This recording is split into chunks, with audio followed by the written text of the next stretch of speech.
Agro Record News. Oferecimento. Fungicida Queira da BASF. Sua lavoura merece um grande finale.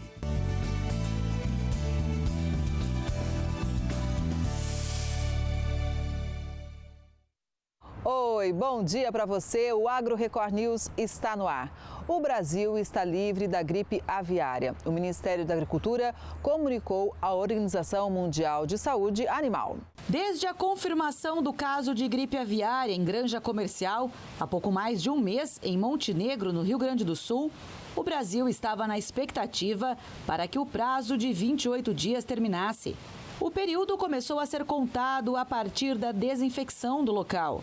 O prazo foi necessário para que não houvesse vestígios do vírus no ambiente. A expectativa agora é com a reabertura dos mercados, com a retirada das restrições à compra da carne de frango brasileira por outros países. No início dessa semana, quase 50 países mantinham a suspensão total das exportações. Outros 17 limitavam a restrição ao estado do Rio Grande do Sul. E 4 adotaram a restrição somente ao município de Montenegro. O Brasil é o maior exportador de carne de frango e as limitações impactaram nas vendas externas. Segundo dados da SECEX, a Secretaria de Comércio Exterior, em maio houve uma queda de 12,93%. De 751,89 milhões de dólares, registrado em maio de 2024, para 654,66 milhões em maio deste ano. Agora, a volta deve ser gradativa. E agora vamos buscar aqueles mercados que ainda permanecem suspensos. Espero que agora possamos abrir esses mercados e voltar à normalidade das exportações do maior exportador mundial, com mais de 39% do market share. O Brasil mostra ao mundo a sua responsabilidade. Neste período de 28 dias, o Brasil confirmou outros casos de gripe aviária, porém em aves silvestres e domésticas, o que não altera as restrições do comércio internacional de produtos avícolas brasileiros, de acordo com a OMSA. Mesmo assim, o Japão suspendeu temporariamente a compra de carne de ovos provenientes dos municípios de Santo Antônio da Barra, em Goiás, e Campinápolis, no Mato Grosso, além de ovos férteis e pintos de um dia de todo o território desses estados.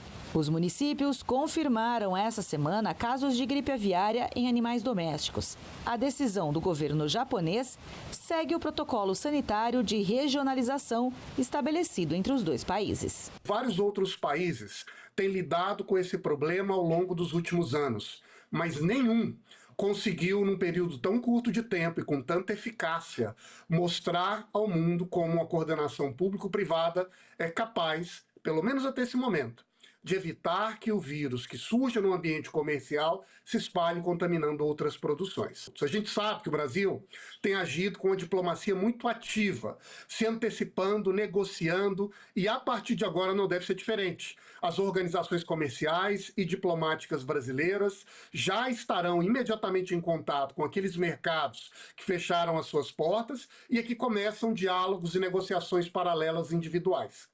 O período foi curto, é difícil que outro país tenha ocupado essa posição de vantagem nas relações comerciais que antes estavam com o Brasil, e a tendência, a meu ver, é que num prazo relativamente curto, quem sabe de semanas, essa situação se normalize com o mundo. As exportações de café do Brasil caíram 33% em maio, mas a receita aumentou 21%. O Brasil exportou em maio 2.963.000 sacas de café de 60 quilos. Esse volume corresponde a 2/3 do que foi embarcado no mesmo mês em 2024, uma queda de mais de 33%. Os dados constam no Boletim Estatístico Mensal do Conselho dos Exportadores de Café do Brasil, o Secafé. A receita cambial, em contrapartida, teve um acréscimo de 21,1% no mesmo intervalo, saindo de 1,27 bilhão de dólares para os atuais 1,243 bilhão de dólares. O aumento na receita está atrelado também ao valor da saca de café, 419 dólares, um aumento de 82% em relação a maio do ano passado.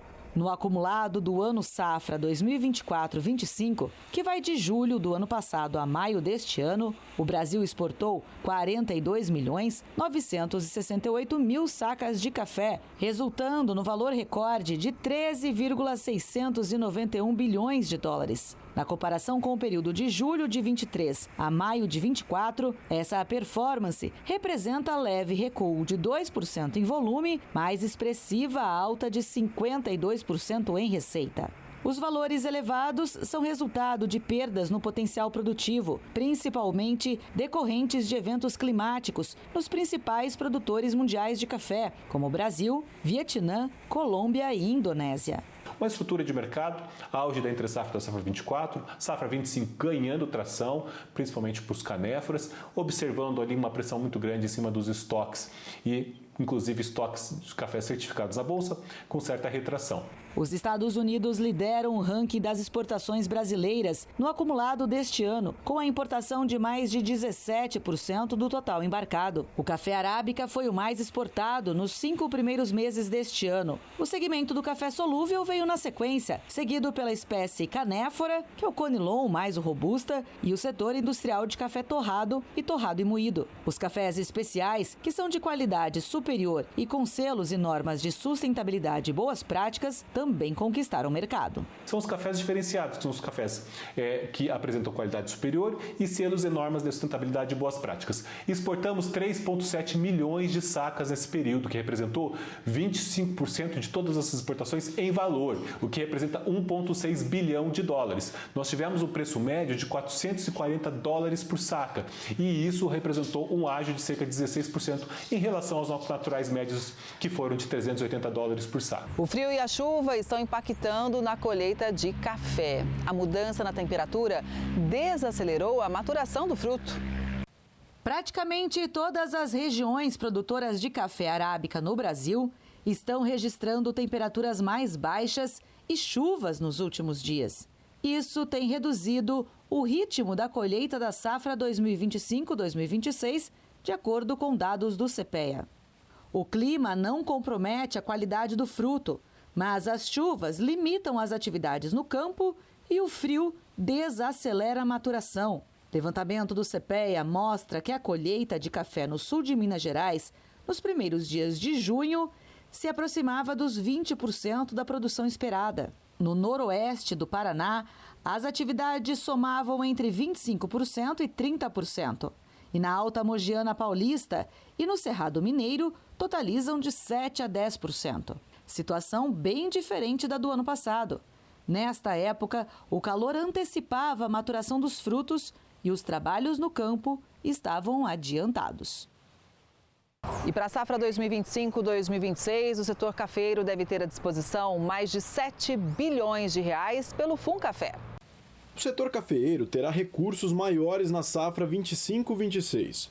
O governo federal anunciou a disponibilização de 7,18 bilhões de reais para financiar a cafeicultura, através do Fundo de Defesa da Economia Cafeeira, o FUNCAFÉ. Na safra passada, o montante foi de 6,3 bilhões de reais. Para o exercício de 2025, foram destinados mais de 1,81 bilhão para custeio, mais de 2,59 bilhões de reais para comercialização e mais de 1,68 bilhão para financiamento na aquisição de café. Ainda, mais de 1 bilhão de reais de crédito designados para capital de giro para indústrias de café solúvel e de torrefação de café e para cooperativa de produção. Também será concedido crédito para a recuperação de cafezais danificados, mais de 31 milhões de reais. Os recursos serão distribuídos entre as instituições financeiras com base nos critérios definidos. As exportações de ovos cresceram quase 300% em maio. No ano, a alta chega perto dos 170%.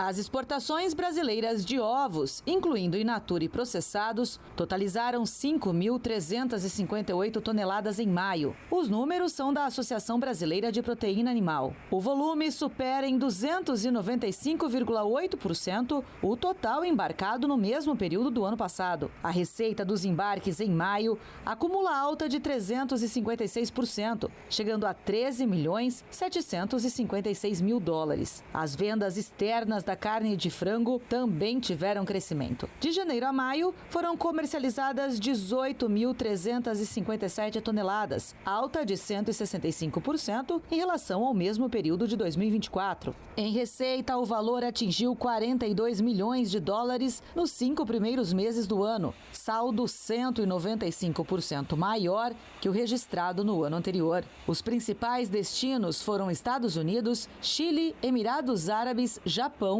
e México. A importação de trigo atingiu o maior patamar dos últimos 24 anos. Aqui no mercado interno, as cotações seguem pressionadas. Na parcial dos 5 primeiros meses de 2025 até maio, as importações brasileiras de trigo somam 3.092.000 toneladas, o maior volume desde 2001. Os dados da SECEX analisados pelo CPEA apontam que em 12 meses chegaram ao país quase 7 milhões de toneladas, quantidade que não era registrada há 6 anos. Nos últimos 2 anos, o avanço da disponibilidade do trigo na Argentina favoreceu as compras brasileiras. De acordo com os pesquisadores do centro, os moinhos nacionais seguem com estoques satisfatórios. Por isso, não há necessidade de grandes aquisições no período de entre-safra brasileira.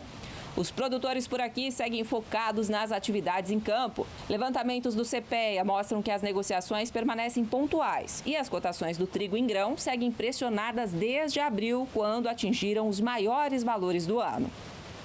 Quer modernizar sua lavoura e crescer no agro com planejamento? O consórcio Jacto é o jeito mais barato de comprar sua máquina nova ou seminova.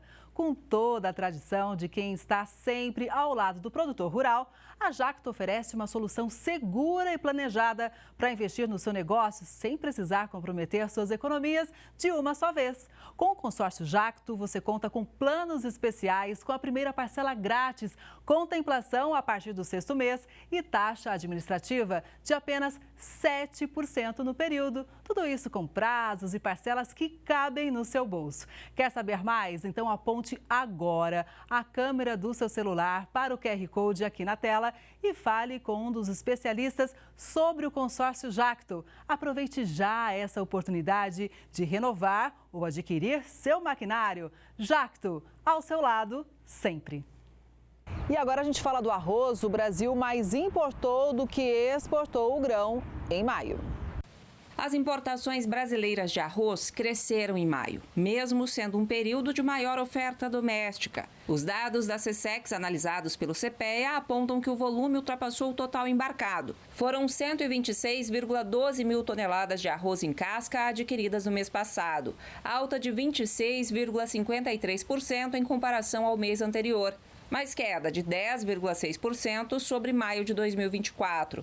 Os embarques totalizaram 92,16 mil toneladas, volume 9,78% superior ao de abril, mas 10,76% abaixo do registrado no mesmo mês de 2024. Quanto aos valores, tanto de importação quanto de exportação ficaram acima dos praticados no mercado doméstico.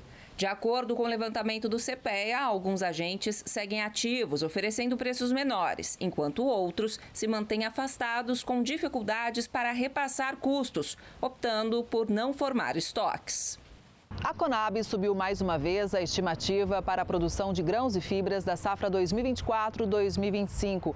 A safra deve ultrapassar os 336 milhões de toneladas. A estimativa aponta para um novo recorde de produção, podendo registrar alta de 13% em relação ao resultado obtido no ciclo anterior, ou seja, um acréscimo de 38 milhões e 600 mil toneladas. Os dados estão no 9º levantamento da safra de grãos 2024-2025 da Conab. O desempenho se deve à boa produtividade e aumento de 2,3% da área cultivada. O milho, principal produto semeado na segunda safra, deve registrar uma produção total de 128 milhões e 300 mil toneladas. Os trabalhos de colheita começaram em Mato Grosso, Mato Grosso do Sul, Minas Gerais, Tocantins, Maranhão e Paraná. A expectativa é de que apenas neste ciclo a colheita alcance 101 milhões de toneladas, crescimento de 12,2% se comparado com a segunda safra do grão na temporada passada. Outro produto de destaque é o algodão, que já aponta para uma colheita de 1,4% da área semeada. A produção da pluma está estimada em 3,9 milhões de toneladas, 5,7% superior à safra de 2023-2024. Este resultado se deve ao crescimento de 7,1% na área cultivada, uma vez que as chuvas irregulares até o momento estão refletindo em uma produtividade menor à observada na safra anterior. No caso do feijão, produto cultivado em 3 ciclos ao longo do ano, a expectativa é de uma produção total de 3,17 milhões de toneladas, que garante o abastecimento interno. Para o arroz, a Conab verifica um crescimento de 14,9% na produção, que teve maior área semeada e condições climáticas mais favoráveis, principalmente no Rio Grande do Sul, maior produtor nacional. Os produtores de soja também já terminaram a colheita. A produção está estimada em 169 milhões e 600 mil toneladas, volume recorde na série histórica da companhia. O bom resultado é justificado pelo uso crescente de tecnologia pelos produtores e boas condições climáticas. As usinas de açúcar e álcool da região Centro-Sul moeram mais cana na segunda quinzena de maio. Confira.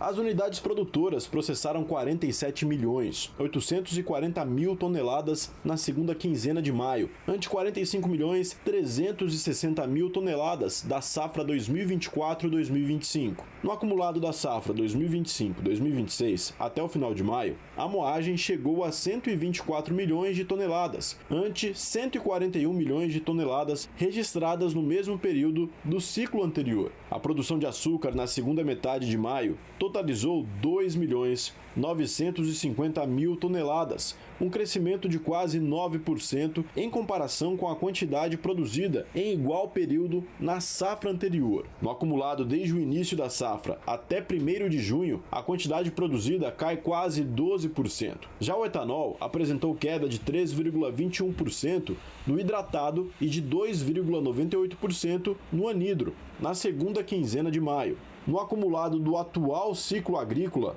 a fabricação do biocombustível totalizou uma queda de 11,29% no hidratado e de 11,51% no anidro. Com relação às vendas, as unidades do Centro-Sul registraram queda de 1,92%. Os Guardiões da Floresta existem e eles produzem na Amazônia. Você confere agora como a união de 300 famílias de produtores rurais mudou a vida de muita gente. Eles provam que é possível produzir com sustentabilidade e mantendo a harmonia com a mata nativa. A cooperativa RECA é referência em Rondônia e você confere agora comigo.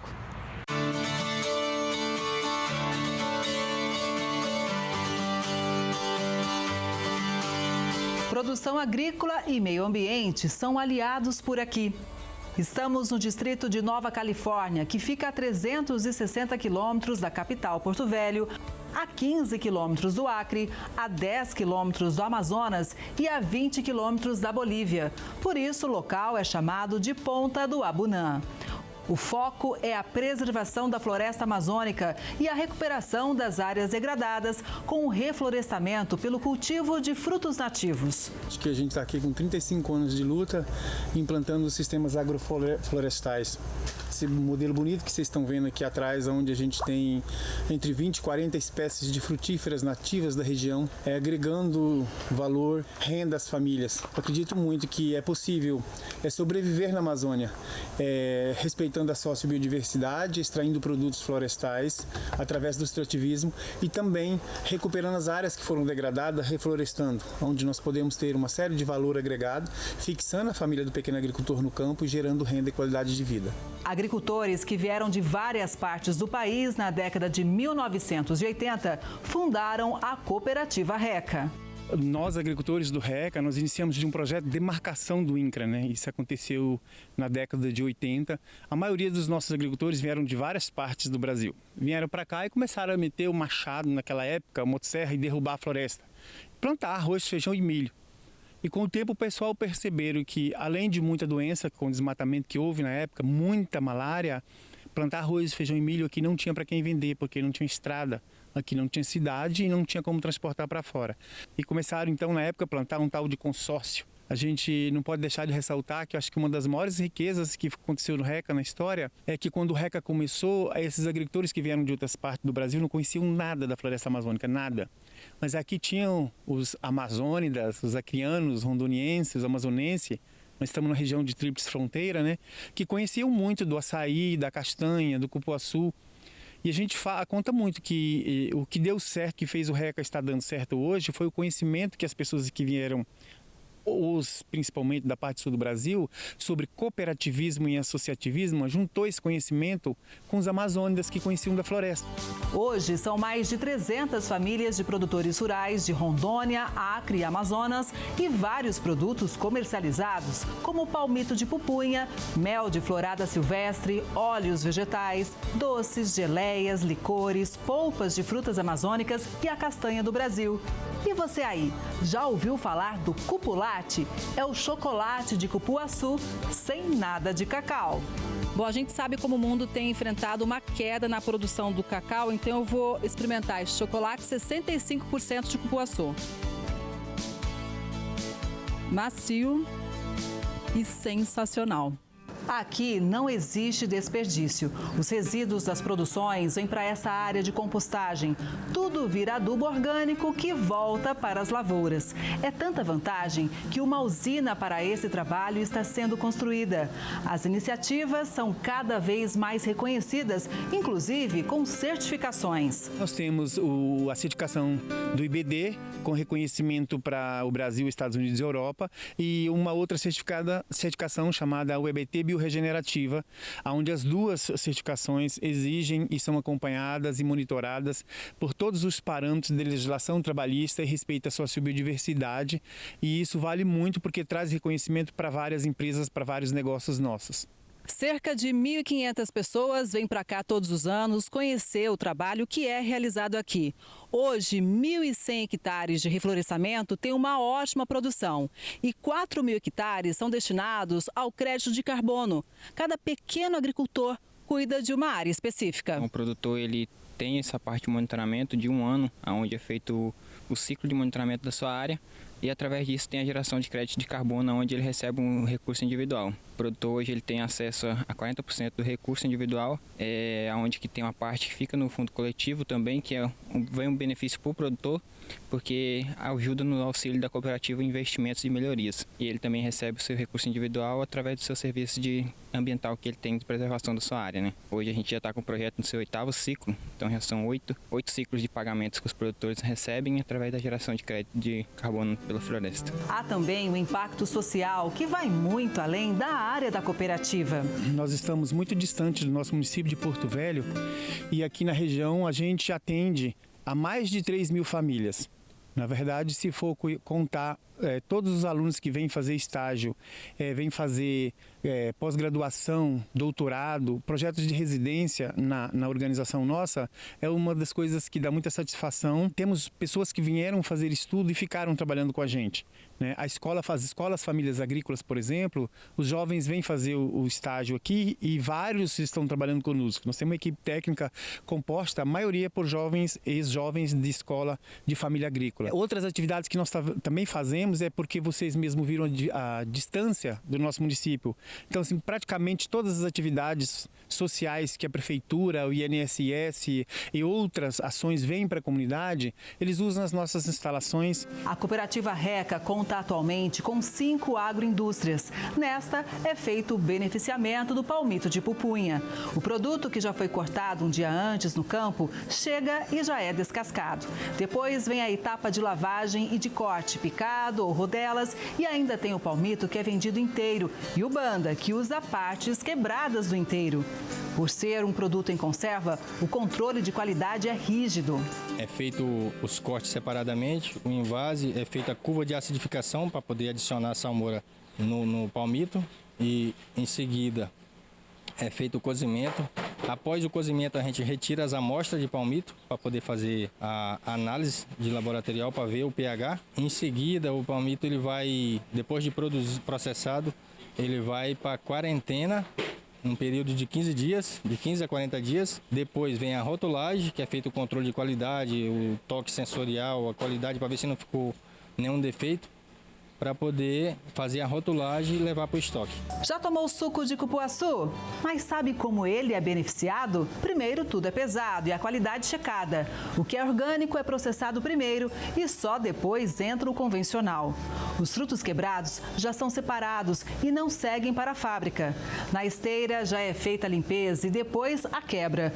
Tudo é classificado manualmente. A casca é triturada, é retirada a fibra do fruto bom, que depois tem polpa envasada. Só neste ano, a cooperativa Reca já processou quase 2 milhões de toneladas de cupuaçu.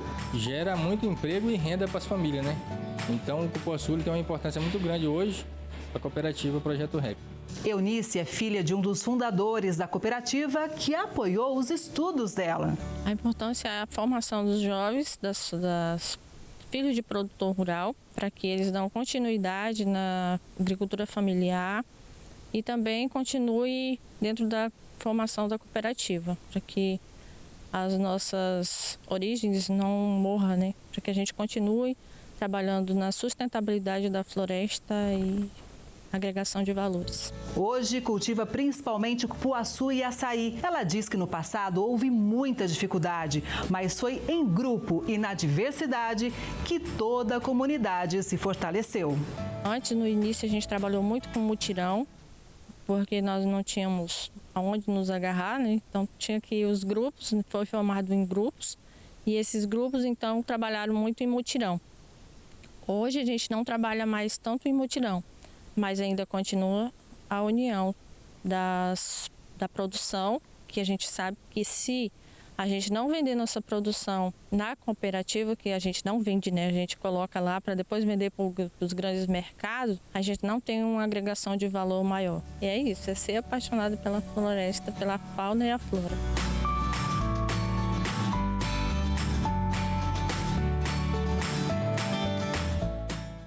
O Brasil é o maior produtor de cana-de-açúcar do mundo e possui algumas das tecnologias mais avançadas. Um evento realizado em Ribeirão Preto, no interior paulista, mostrou o que tem de mais moderno na área. O Instituto Agronômico de Campinas, o IAC, é o mais antigo centro de pesquisas brasileiro do setor. E ele foi palco em Ribeirão Preto do primeiro evento que reuniu o setor canavieiro com pesquisas e práticas e demonstrações em campo.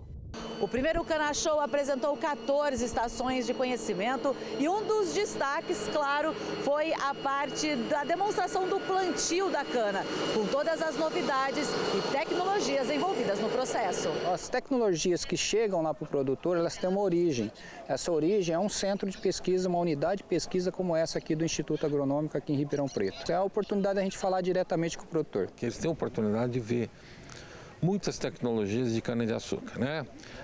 Não só a parte de melhoramento genético, mostrando as novas variedades, mas, por exemplo, de empresas que produzem, colocam à disposição da canavicultura insumos, nutrição, a parte de proteção, enfim, e tecnologias importantes hoje nessa área mais moderna. Pelo menos 30 empresas mostraram suas novidades para cerca de 1.000 pessoas nos 2 dias de evento. Nesta aqui, os visitantes puderam entender o funcionamento e as tecnologias aplicadas no transbordo da cana. Além de mecanismos para impulsionar a produtividade, sensores ativam, por exemplo, freios inteligentes para garantirem a segurança do operador. A gente tem demonstração, aqui a gente consegue simular tudo que acontece na nossa máquina, né? Às vezes no falar a pessoa não entende e tudo mais, mas aqui a gente consegue demonstrar na prática como que funciona.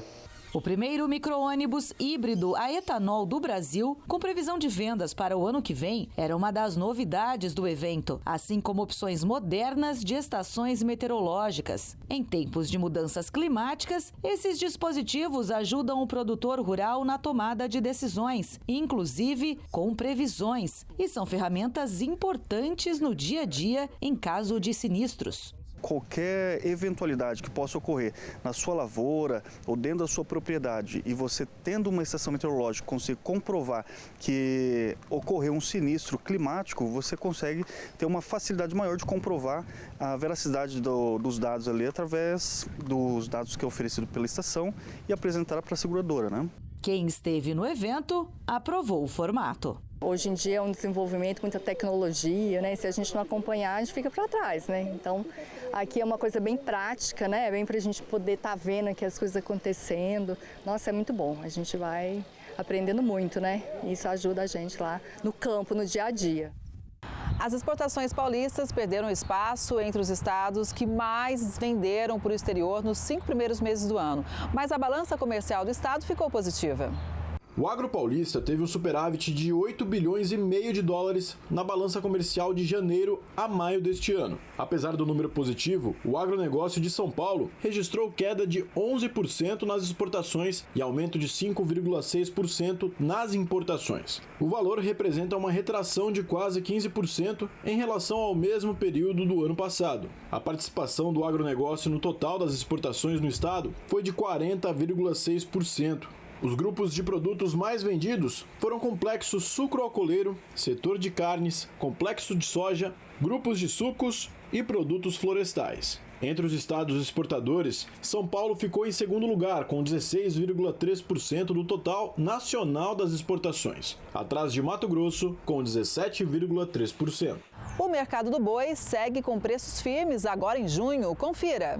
Os preços do boi gordo, da carne e da reposição seguem firmes em junho. Frigoríficos elevaram os valores pagos por novos lotes. O motivo? As escalas de abate continuam curtas, variando de 4 a 10 dias. Desde a semana passada, o mercado de reposição mostra maior liquidez. No entanto, o CPEA destaca que a oferta restrita limita os negócios com boi magro. No atacado, a carne bovina apresenta recuperação. As vendas estão aquecidas, o que sustenta a valorização dos preços.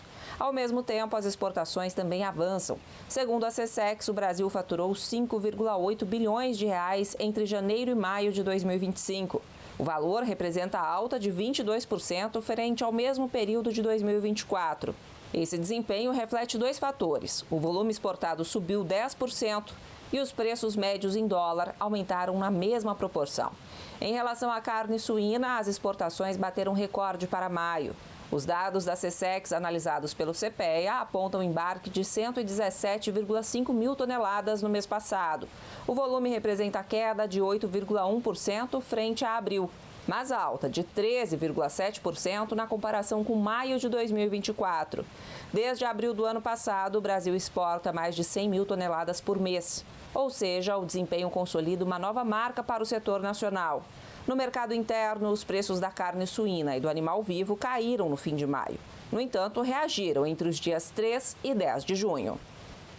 A alta produtividade do leite está ligada à escolha da raça e também ao controle sanitário. Numa fazenda no Triângulo Mineiro, os cuidados começam bem antes do nascimento da bezerra. Tudo começa com um planejamento que une genética, manejo e tecnologia de ponta. Do nascimento das bezerras à formação de uma vaca produtiva. A criação exige paciência, técnica e olho atento desde o primeiro dia de vida. Esse trabalho, ele se inicia primeiramente com muito amor, porque nós estamos produzindo, além de um animal, que nós temos que ter o bem-estar com ele e com as pessoas, e estamos produzindo alimento, para as pessoas. Na Fazenda Boa Fé, o bezerro nasce e já tem um planejamento. O primeiro desafio é o bezerreiro, onde o animal passa por uma fase intensiva de alimentação e cuidados sanitários, até completar 90 dias de vida.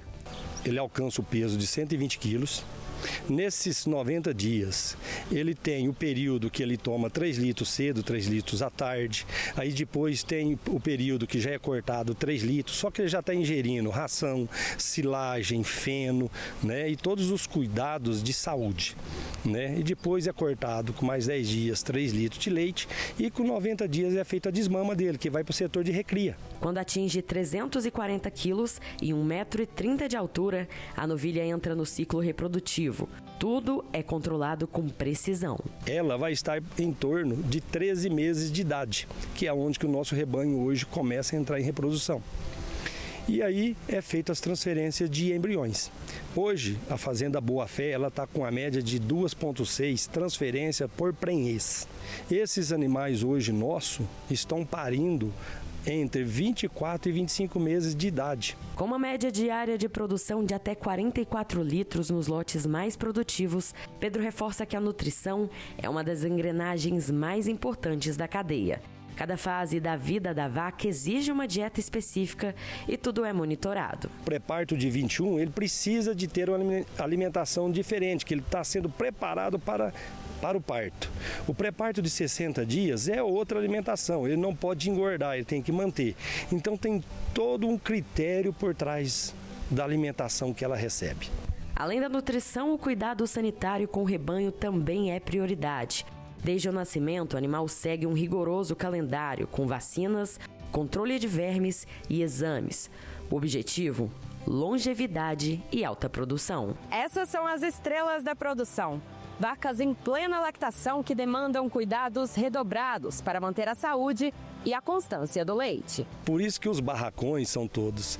Nós temos a climatização por ventilação, por aspersão por linha de coxo, né? No corredor descendo para a ordenha temos aspersão, na sala de espera da ordenha temos ventilação e aspersão, que é para ela estar no maior conforto possível, para ela poder te entregar o melhor que ela tem. Para que o rebanho alcance esse padrão, o investimento em genética é constante. A fazenda realiza somente transferências de embriões e utiliza sêmen sexado para o nascimento de fêmeas com alto potencial produtivo. Nessa sexagem, ela já te dá uma probabilidade de 95% de fêmeas e 5% de macho.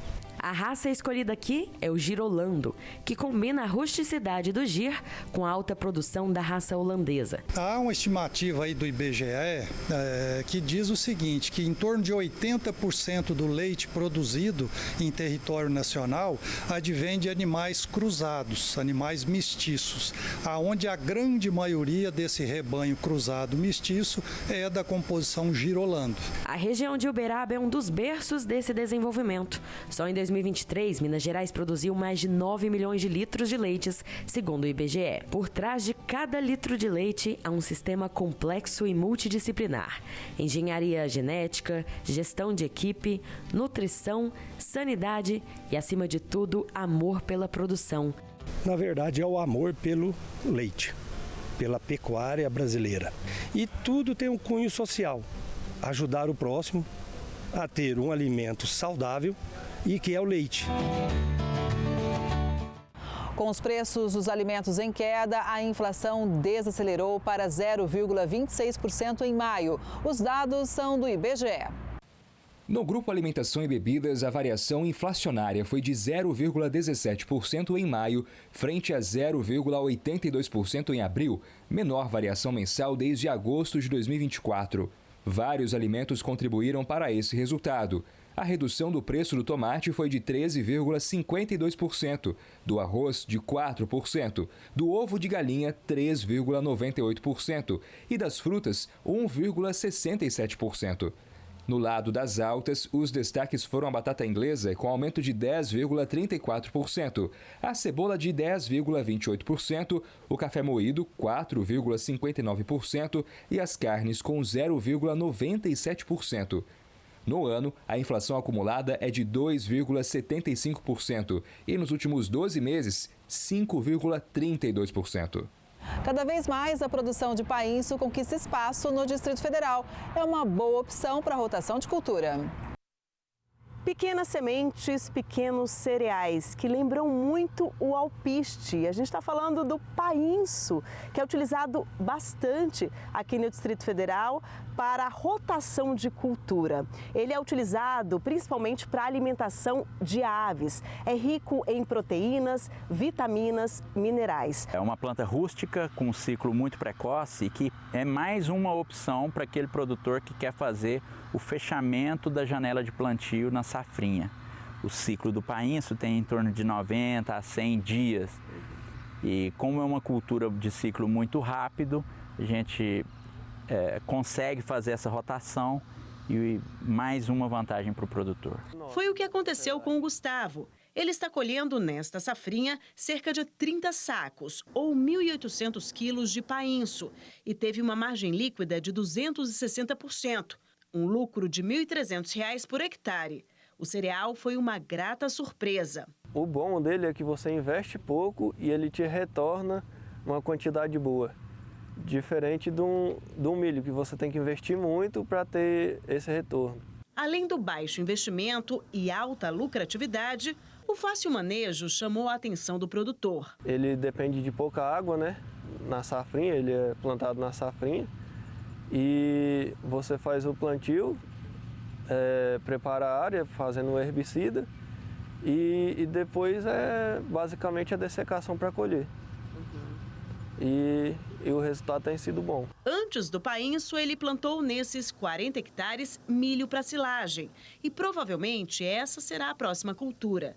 Essa alternância faz bem para o solo. A gente trabalha muito aqui com a biologia do solo, né? Então, cada cultura ela cicla um nutriente e esse nutriente ajuda os biológicos do solo a se ativarem e disponibilizarem outros nutrientes.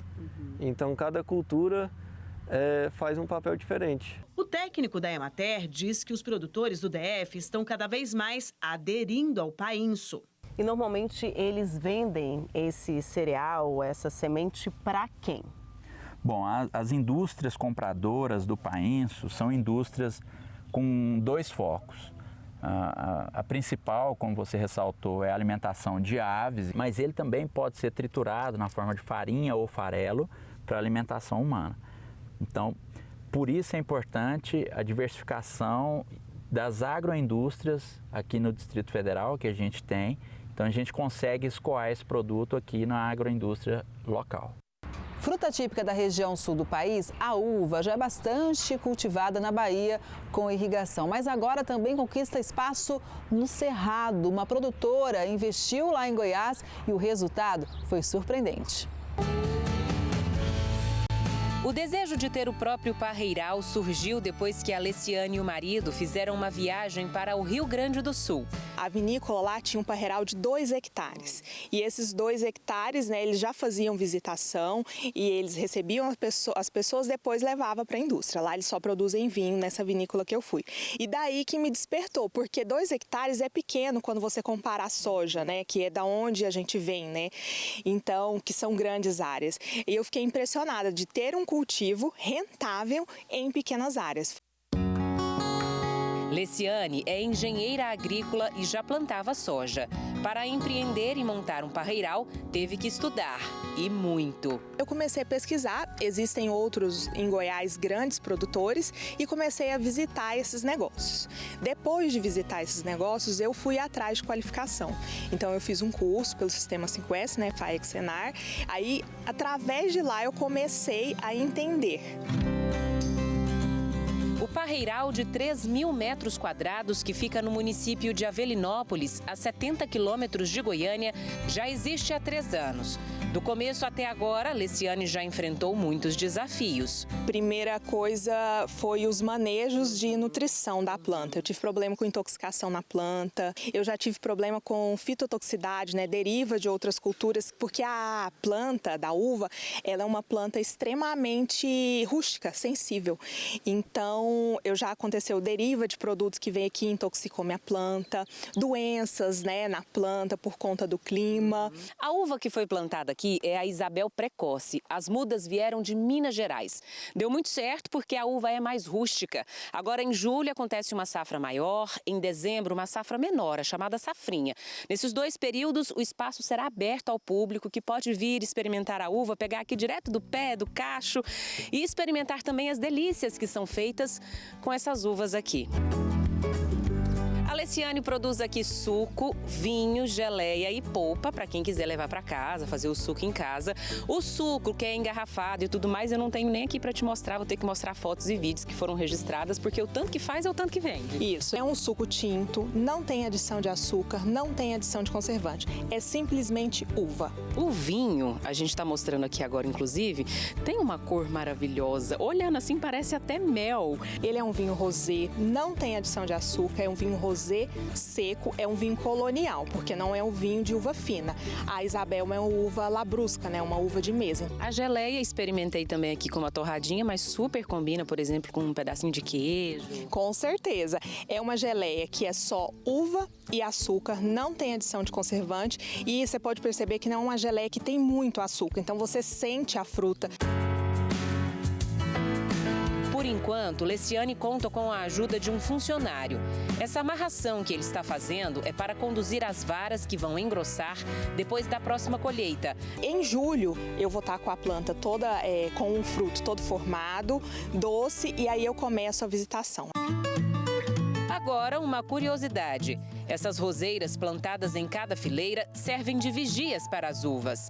Lá na França, os viticultores usavam a roseira como sentinela do parreiral. Eles plantavam a roseira porque se aparecesse doença na roseira, podia entrar no parreiral que tinha doença dentro do parreiral.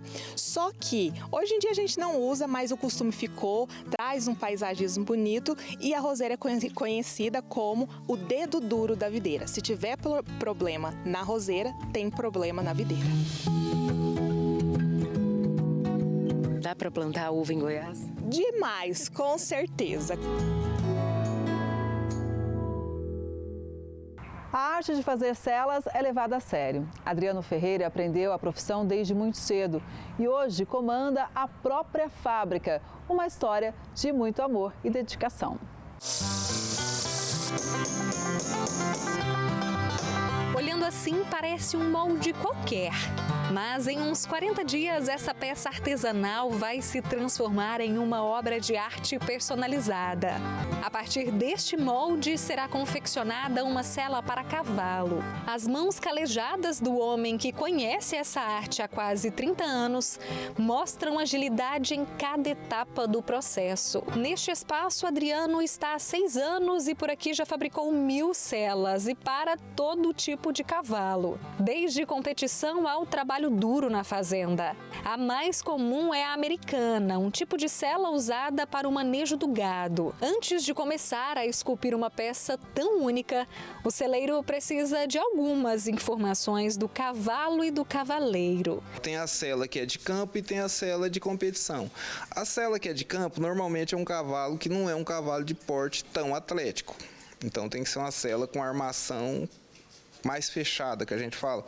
No caso dos cavalos que são de competições, esses cavalos giram em torno de 450, 500 quilos um cavalo. Então, a gente sabe a armação que a gente vai estar usando. No caso do cavaleiro, aí eu vou querer o quê? Sua altura, peso e fazer uma divisão, né? Para saber quantas polegadas é o ideal para a sua sela. Depois tem um passo a passo que deve ser seguido à risca. Essa armação ela é de madeira, inervada com couro, né? Por quê? Porque aqui a madeira, se fosse só a madeira, ela não dá tanta resistência. Como ela está inervada com couro, isso aqui fica igual fibrado. Aí vai ser usado material de inox na ferragem para não estar enferrujando com pouco tempo, um couro de qualidade. Aí vem a parte de encabeçamento, né? Assento de lata, as peças, o bordado, até chegar à reta final. Uma sela, se a pessoa tiver cuidado, vai ter ela por uns 25 a 30 anos. Esta sela produzida com tanto cuidado já tem dono, é o Mário Júnior. Treinador de cavalos há 15 anos, cuida de animais e, para isso, aprendeu direitinho a cuidar do equipamento. É uma peça exclusiva, não existe nenhuma igual à outra. A peça vai ser usada pela primeira vez. Cada objeto deve ficar no seu lugar para garantir o conforto e a junção perfeita entre cavalo e cavaleiro. A sela ajuda 100%, por isso que a gente precisa sempre encontrar um local muito bom para que isso aconteça. Uma sela que tem essa qualidade para trazer esse conforto para o animal. É prazeroso, né? Pra gente que está nesse ramo aí há bastante ano, conquistar o espaço, né? E é questão de honra, né, pra gente tá servindo esse pessoal. O Agro Record News de hoje vai ficando por aqui. Obrigada pela sua audiência. A gente se vê no próximo programa. Até lá!